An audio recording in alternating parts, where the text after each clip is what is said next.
우리에게 주시는 하나님 말씀은 구약 성경 스바냐서 3장 9절부터 20절까지 말씀입니다.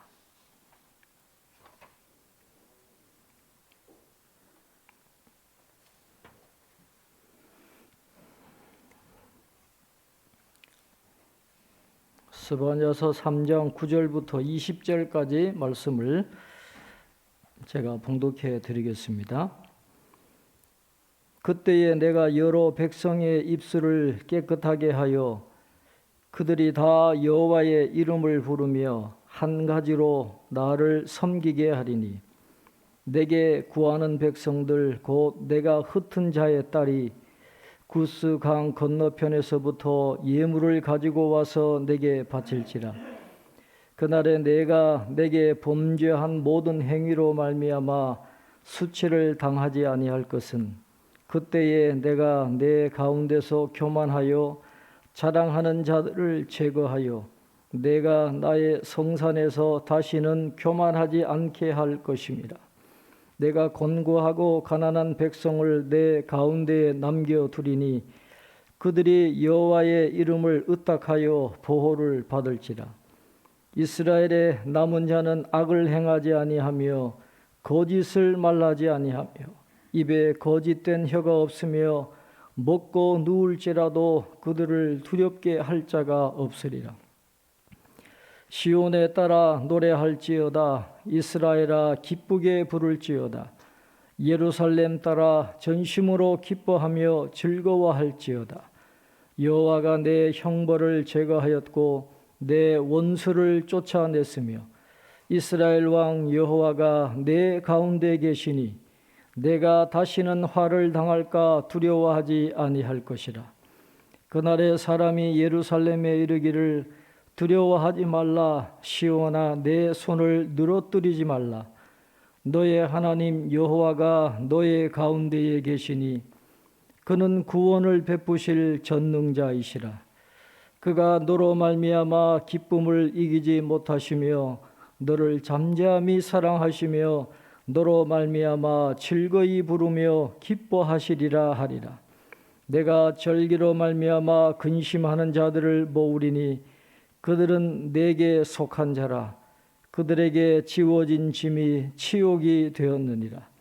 그때에 내가 너를 괴롭게 하는 자를 다 벌하고 저는 자를 구원하며 쫓겨난 자를 모으며 온 세상에서 수욕받는 자에게 칭찬과 명성을 얻게 하리라. 내가 그때에 너희를 이끌고 그때에 너희를 모을지라.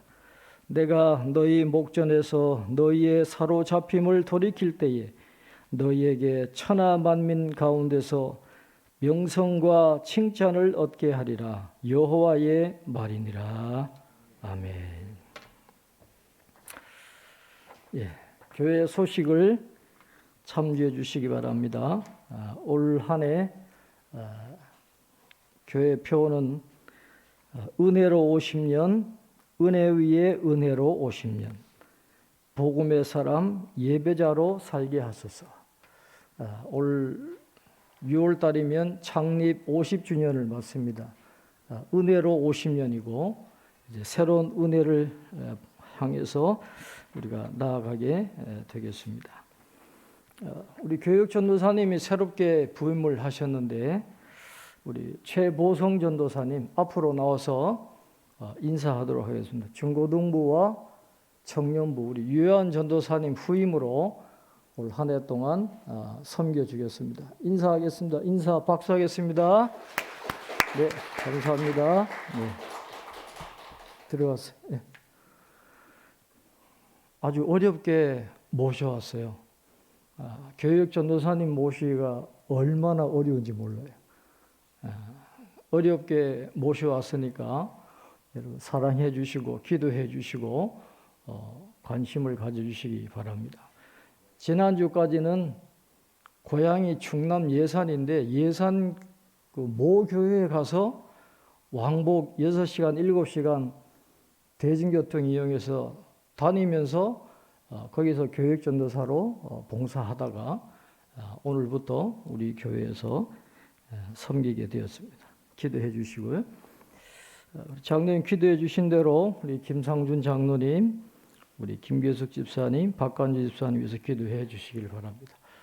한 1년 이상 지나니까 우리 박 권사님이 굉장히 많이 힘들어 하시는데 우리 박 권사님 잘 감당할 수 있도록 기도해 주시기 바랍니다. 작은 도서관 준비가 되고 있는데 1월 중으로 이제 신청을 하려고 합니다. 기도해 주시고 다음 주일 예배 후에는 예결산 공동의회로 모이겠습니다. 2023년 새해가 밝았습니다. 새해가 되면 좀 들뜨기도 하고 좀 밝은 분위기로 시작하려는 마음에 막 보신강 종을 치는 데도 가고 해돋이도 보러 가고 여러 가지 덕담도 나누고 인사도 하고 합니다마는 새해 전망이 그렇게 밝지가 않습니다. 다 어두운 전망을 내놓고 있는데 아직까지 우크라이나 러시아 전쟁이 끝나지를 않았습니다. 그 여파가 아직도 계속되고 있는데 최근에 유럽에 다녀온 분이 그러더라고요. 우리나라처럼 이렇게 잘 사는 나라가 없답니다. 지금 유럽도 굉장히 지금 춥게 산대요. 어렵게 살고 있답니다. 이렇게 우리나라처럼 전기 펑펑 쓰고 이렇게 난방 따뜻하게 하고 이렇게 잘 먹고 잘 사는 나라가 세상에 없답니다. 미국도 이렇게 못 살고 유럽도 가보면 이렇게 못 사는데 우리나라가 참 복받은 나라다 그렇게 이야기합니다. 이 러시아 우크라이나 전쟁이 아직 안 끝나가지고 많은 사람들이 어려움을 당하고 있어요. 어떻게 될지 알 수가 없습니다. 기후재앙이 점점 더 심해질 것이고 이번에 미국의 그 겨울 한파 마치 영화와 같은 이 종말에나 있을 그런 영화가 지금 현실화되고 있는 그런 어려움을 우리도 곧 겪게 된다 그러잖아요.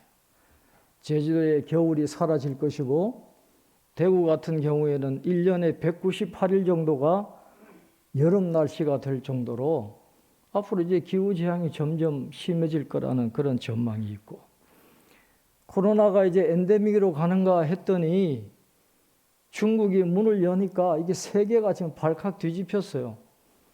또 미국에도 새로운 변이가 나타났다 그러고 이 중국 코로나가 세계를 어떻게 바꿀 수 있을지 알 수가 없는 아직까지 코로나가 진행 중입니다.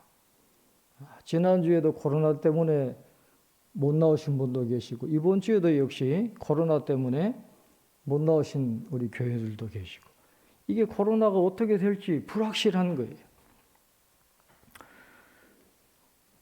그 다음에 미국이 제로금리를 쭉 유지하다가 인플레가 너무 심하니까 갑자기 고금리로 가버린 거예요.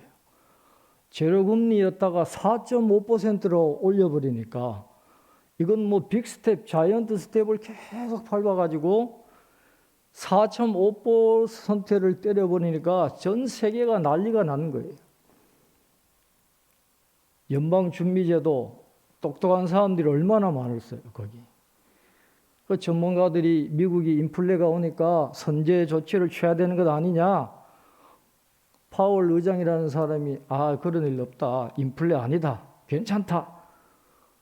그러더니 인플레가 안 잡히니까 갑자기 4.5%까지 올려가지고 세계가 난리예요. 우리나라도 직격탄을 맞아가지고 향후 2, 3년 정도는 더 경제적인 불확실성이 있고 이제 한 몇 년 동안 서민들이 살기가 굉장히 힘들어질 겁니다.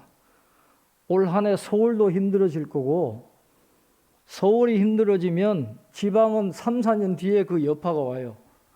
나라 전체가 경제적으로 쉽지 않은 그런 2023년 우리가 맞이했습니다.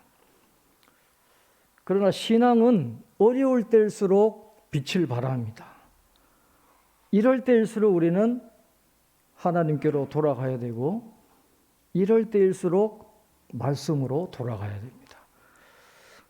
새해가 밝았지만 그렇게 전망이 좋지 않은 이때에 오늘 스바냐서 말씀은 새해를 맞이하면서 우리가 꼭 기억해야 될 아주 중요한 교훈을 우리에게 주고 있습니다. 그래서 오늘 하나님께서 스바냐 선지자를 통해서 주시는 이 소망과 이 회복의 메시지가 오늘 한 해 동안 우리 모두 성도들에게 힘을 주시고 말씀대로 이루어지는 그런 은혜의 복된 말씀이 되게 하실 줄로 믿습니다. 스바냐 선지자는 다른 선지자들하고 좀 달리 히스기야 왕의 후손입니다. 아주 이스라엘의 엘리트층이에요. 왕족이니까 굉장히 특권층에 있는 사람입니다. 그러니까 서민들이 보지 못하는 것을 다 볼 수 있는 위치에 있는 사람이에요. 왕궁에 있는 사람들이 뭘 하는지, 이 관리들이 뭔 짓을 하는지, 제사장들이나 모든 사람들, 상인들이나 이 사람들이 무슨 짓을 하는지 훤히 볼 수 있는 그런 위치에 있는 사람인데, 자기도 왕족이면서도 그 분위기에 휩쓸리지 않았어요. 신실한 믿음의 사람이니까 하나님이 그를 통해서 말씀을 주시고 이스라엘 백성들이 돌아서지 않으면 하나님의 심판이 임할 것이다. 심판의 메시지를 선포하게 하셨습니다. 그래서 오늘 말씀 앞에는 그 왕족이나 관리들이나 제사장들도 죄를 짓고요. 심지어 선지자들도 하나님을 배반하고 죄를 짓는 이 현실에 대해서 신랄하게 비판하면서 이스라엘뿐만 아니라 이스라엘 주변 나라들 블레셋, 모압, 암몬, 구스, 아수르에 대한 심판의 말씀을 하고 있습니다. 그런데 마지막에는 오늘 본문에서부터는 하나님이 스바냐 선지자를 통해서 소망의 말씀을 주시는 거예요.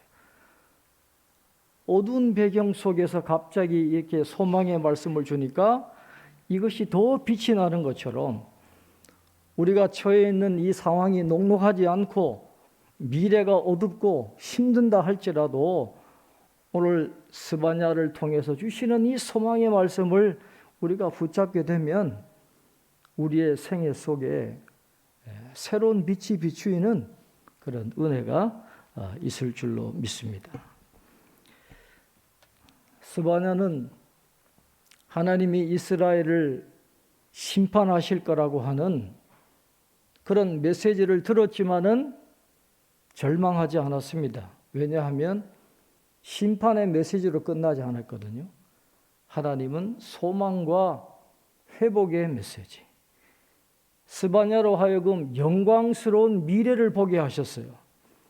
앞으로 다가올 영광스러운 미래, 그 미래를 바라보면서 힘을 얻으라고 하나님이 스바냐에게 영광스러운 미래를 보여주셨는데 그 영광스러운 미래는 여러 가지 특징을 갖고 있습니다.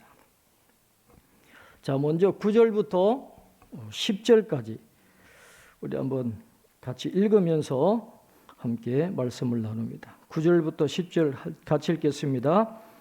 그때에 내가 여러 백성의 입술을 깨끗하게 하여 그들이 다 여호와의 이름을 부르며 한 가지로 나를 섬기게 하리니 내게 구하는 백성들 곧 내가 흩은 자의 딸이 구스강 건너편에서부터 예물을 가지고 와서 내게 바칠지라. 아멘. 지금은 제사장들도 타락하고 선지자들도 타락하고 하나님께 예배드리는 자들이 거의 없는 영적으로 굉장히 타락한 암울한 그런 상황이지만은 하나님은 남은 자들이 있게 하시고 그들이 하나님을 예배하는 자로 돌아오도록 예배를 세우시는 그런 은혜를 베풀어 주시겠다. 그들의 입술을 깨끗하게 해서 그들이 여호와의 이름을 부르며 예배드리는 그 공동체로 다시 회복되도록 회복시켜 주시는 그런 은혜를 베풀어 주시겠다라고 말씀을 하고 있습니다. 오늘 이 10절에 나오는 이 말씀은 바벨탑 사건을 연상하게 합니다. 오늘 10절에 보면 내가 흩은 자의 딸이 구스강 건너편에서부터 예물을 가지고 와서 내게 바칠지라. 내가 흩은 자. 바벨탑 사건이 있으면서 하나님이 다 흩어버리셨잖아요. 언어를 다르게 하시고 모여 살자 그랬는데 다 흩어버리셨어요. 그런데 이제 그 흩어진 자들을 하나님이 다시 불러주시겠다. 이 바벨탑 사건을 역전시키시고 다시 회복시켜 주시는 그 은혜를 베풀어 주시겠다는 겁니다. 이 바벨탑 사건을 역전시키는 이 회복의 역사가 언제 시작이 됐습니까? 사도행전에 나오는 오순절 성령 강림 사건으로부터 그 회복의 역사가 시작되었습니다. 각 나라에서 온 사람들이 자기 말로 다 알아듣는 성령의 역사로 하나 되는 그런 기적이 일어난 것이죠. 그리고 지금도 그 회복의 역사가 계속해서 진행되고 있고, 이것이 마지막에는 요한계시록에 나오는 말씀처럼 이루어지는 그런 은혜가 있게 된다는 것입니다. 각 나라와 족속과 백성과 방언에서 아무도 능히 셀 수 없는 큰 무리가 나와 흰옷을 입고 손에 종려가지를 들고 보좌 앞과 어린 양 앞에 서서 큰 소리로 외쳐 이르되 구원하심이 보좌에 앉으신 우리 하나님과 어린 양께 있도다.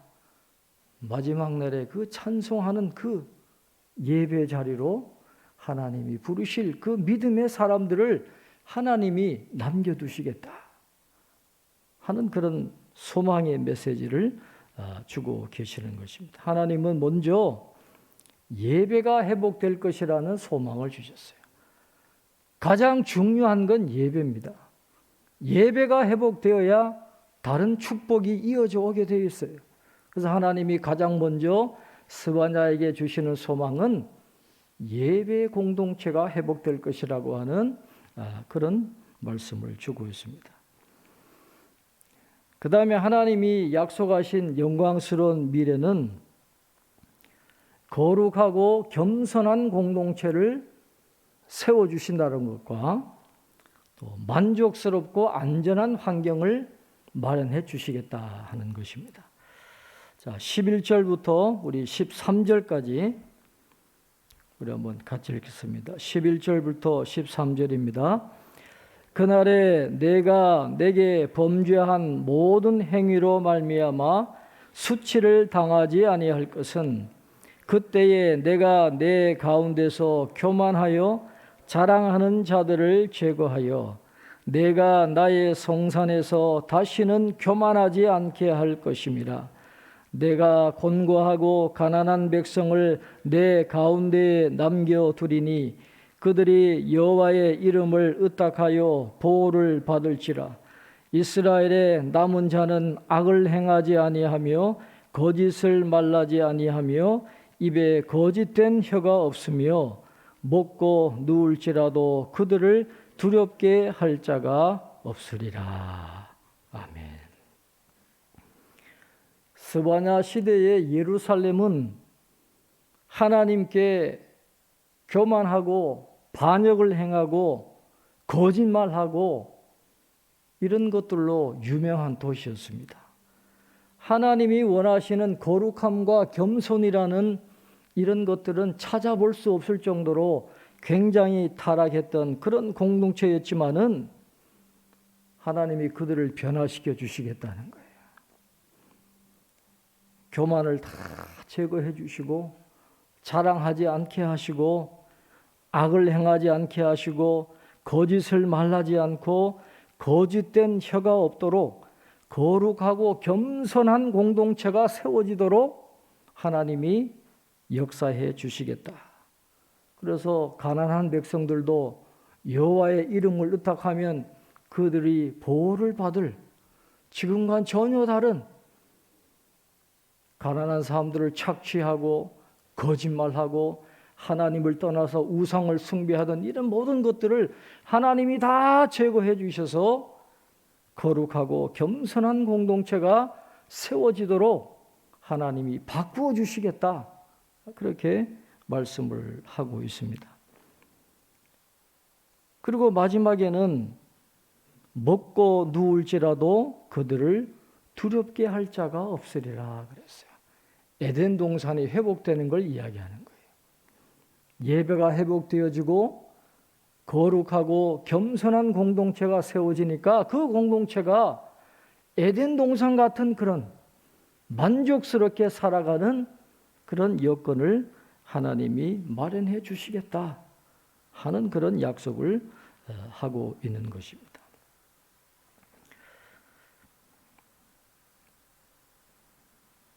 (14절부터) (20절까지는) 하나님이 마지막 날에 행하실 큰 그림을 보여주시면서 우리 믿음의 사람들에게는 이런 궁극적인 소망이 있기 때문에 낙심하지 말고 그 소망을 바라보면서 기뻐하고 즐거워하라 하는 말씀을 스바냐 선지자를 통해서 오늘 우리들에게도 주고 계십니다. 자, 하나님은 마지막 때에 어떤 일을 행하신다고 말씀하고 있습니까?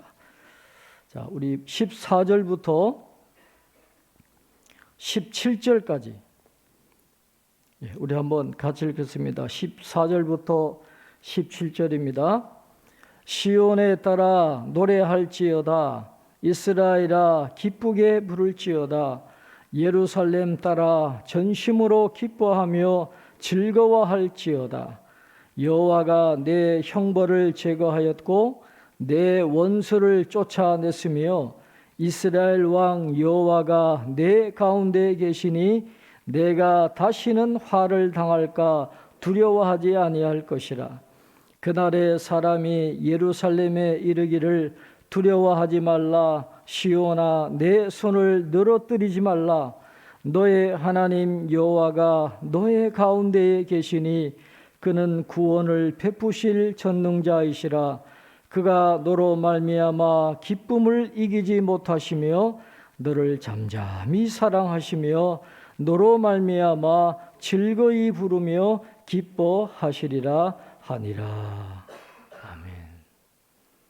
지금 우리가 살아가는 이 세상은 사탄이 지배하고 있는 그런 세상이기 때문에 손을 늘어뜨리고 낙심할 일이 얼마나 많은지 몰라요. 우리가 다 속에 들어가 보면 걱정도 있고 염려도 있고 각자 다른 그런 고민을 갖고 살아가면서 낙심될 때가 많고 손을 늘어뜨리고 포기할 때가 많이 있지만은 그러나 그 마지막 때에는 그럴 일이 없을 거라는 것입니다. 하나님이 우리의 형벌을 다 제거해 주신다고 약속하고 원수를 쫓아내어 주시는 그런 은혜를 주신다. 그래서 이스라엘 왕 여호와가 내 가운데 계시니 다시는 화를 당하지 아니할 것이라. 지금 우리가 화를 당해서 어려운 일들이 다시는 일어나지 않도록 이 마지막 때에는 하나님이 그 모든 고통을 제거해 주실 것이기 때문에 기뻐하고 즐거워하라. 이 궁극적인 소망을 가지고 기뻐하고 즐거워하라. 그렇게 말씀을 하고 있는 것입니다. 그리고 오늘 우리가 꼭 붙들어야 될 말씀이 17절 말씀이에요. 왜 우리가 기뻐하고 즐거워할 수 있느냐? 하나님의 사랑이 우리와 함께하기 때문에 그렇습니다. 우리 17절 우리 다시 한번 읽겠습니다. 17절 우리 한번 같이 읽겠습니다. 너의 하나님 여호와가 너의 가운데에 계시니 그는 구원을 베푸실 전능자이시라.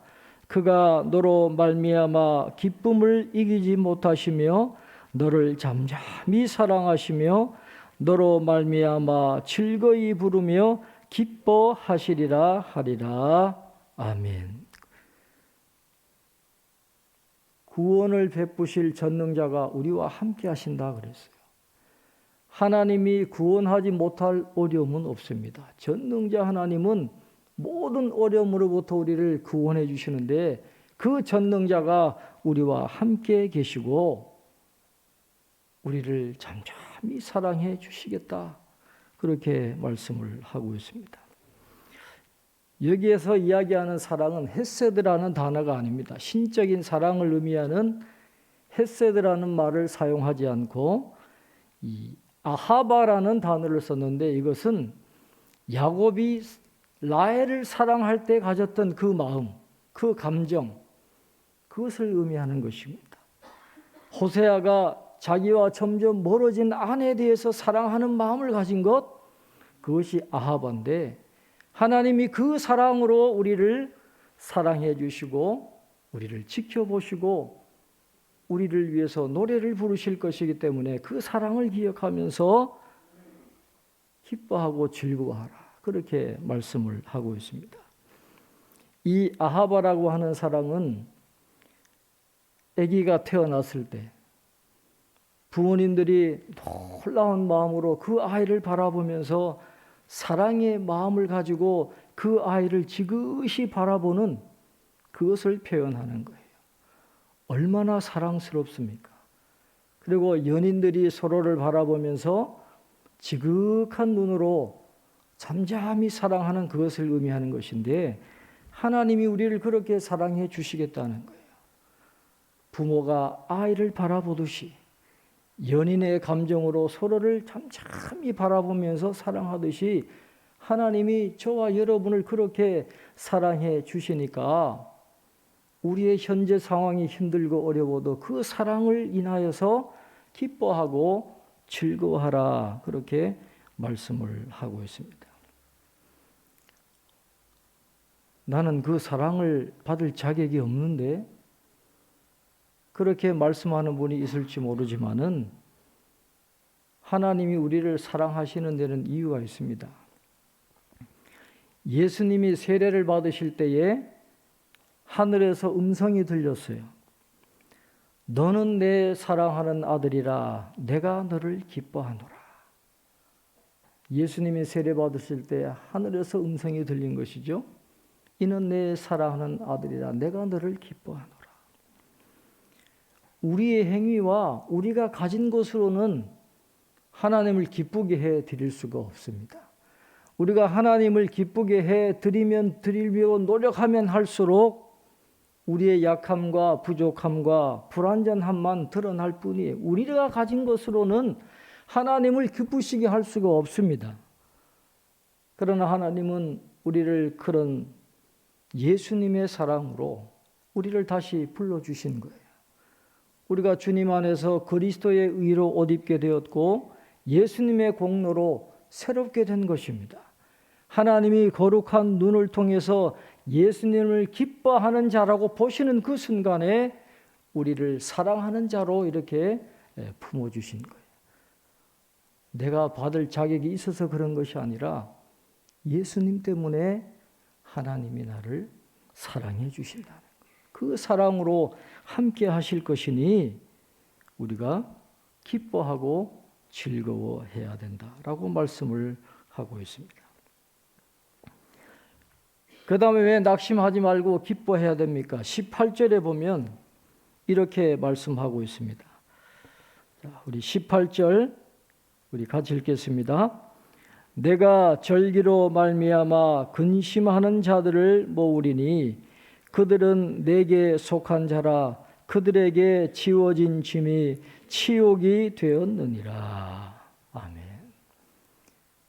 은혜의 종교가 되지 못하고 자력 종교가 되다 보니까 이게 짐이 되어버린 거예요. 율법을 지켜야 구원받고 그 종교 제도 안에 들어가야 복을 받기 때문에 이것을 지키지 못하는 사람들은 이 모든 종교가 짐이 되어버린 거예요. 그 종교로 인해서 슬픔을 당하는 사람들이 그때 굉장히 많이 있었는데 하나님이 종교로 인해서 슬픔을 당하는 모든 이 조건들을 다 해결해 주시겠다는 것입니다. 종교가 짐이 되지 않도록 종교 때문에 치욕을 당하지 않도록 그 모든 짐을 하나님이 다 제거해 주셔서 은혜의 종교로 들어와서 다 함께 하나님의 은혜를 누릴 수 있도록 하나님이 해주시겠다. 그래서 새 하늘과 새 땅, 새로운 하나님의 나라에는 이런 자력 종교라는 거짓 종교는 설 자리가 없어요. 오직 은혜의 종교만 있는 겁니다. 그 모든 종교의 짐을 다 벗겨주시겠다. 그러니까 기뻐하고 즐거워하라. 그렇게 말씀을 하고 있습니다. 그 다음 마지막으로 19절부터 20절에 이렇게 말씀을 합니다. 우리 19절부터 20절 우리 같이 읽겠습니다. 그때에 내가 너를 괴롭게 하는 자를 다 벌하고 저는 자를 구원하며 쫓겨난 자를 모으며 온 세상에서 수욕받는 자에게 칭찬과 명성을 얻게 하리라. 내가 그때에 너희를 이끌고 그때에 너희를 모을지라. 내가 너희 목전에서 너희의 사로잡힘을 돌이킬 때에 너희에게 천하 만민 가운데서 명성과 칭찬을 얻게 하리라. 여호와의 말이니라. 아멘. 이제 마지막 날에 하나님이 하나님의 백성들을 모으시는, 그래서 알곡과 가라지를 구분하셔서 알곡은 하나님의 나라 천국으로 인도하시지만은 가라지는 저 지옥으로 떨어지게 될 그날이 오는데, 그때 하나님은 이 알곡을 한 사람도 놓치지 않겠다는 거예요. 저는 자까지 다 하나님이 하나님의 집으로 불러 들이시겠다. 그렇게 말씀을 하고 있습니다.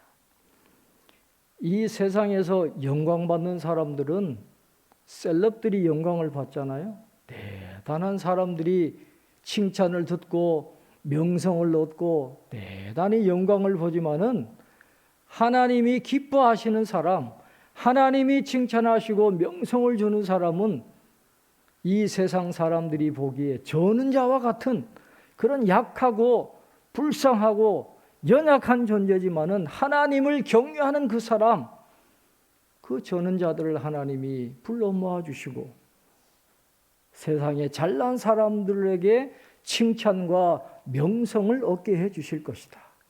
역전시키시는 하나님, 하나님의 백성들을 한 사람도 빠지지 않고 다 구원해 주시고 하나님의 나라에 불러 모아주시는 그런 은혜를 주시기 때문에 이 땅에서 저는 자로 살아도 불쌍하게 살아도 고통당해도 낙심하지 말라는 거예요.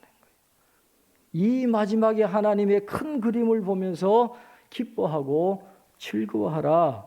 그렇게 말씀을 하고 계시는 것입니다. 이 땅의 현실만 보면 우리가 믿음의 삶을 살기가 굉장히 어렵습니다.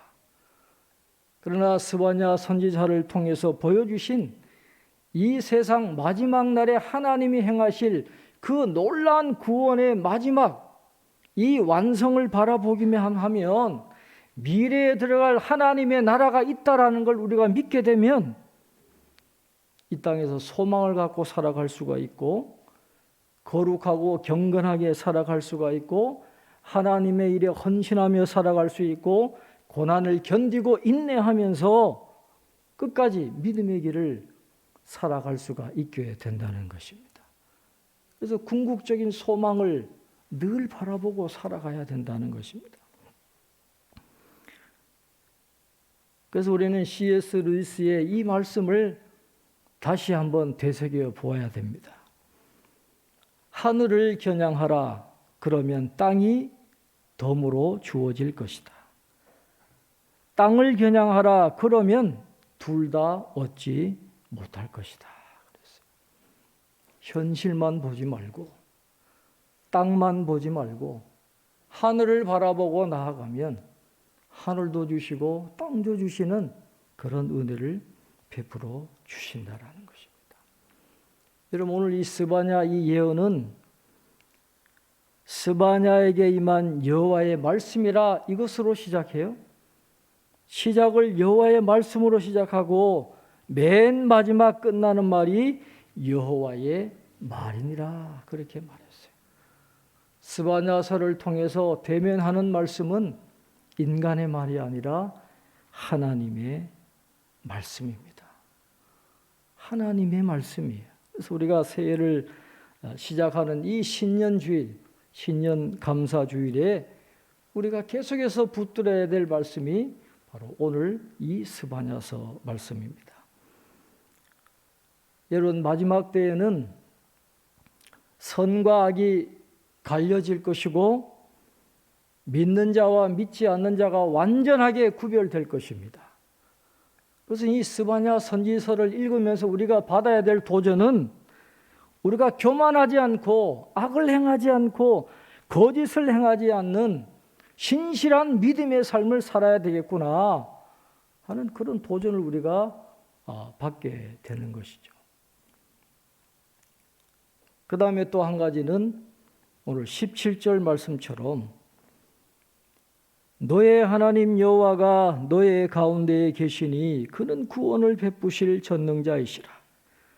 그가 너로 말미암아 기쁨을 이기지 못하시며 너를 잠잠히 사랑하시며 너로 말미암아 즐거이 부르며 기뻐하시리라.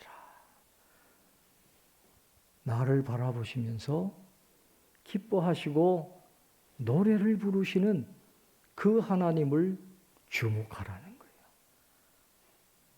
현실 땅에 눈을 박지 말고 나를 보면서 기뻐하시고 나를 보면서 노래하시는 그 하나님에 대한 눈길을 멈추지 않는 한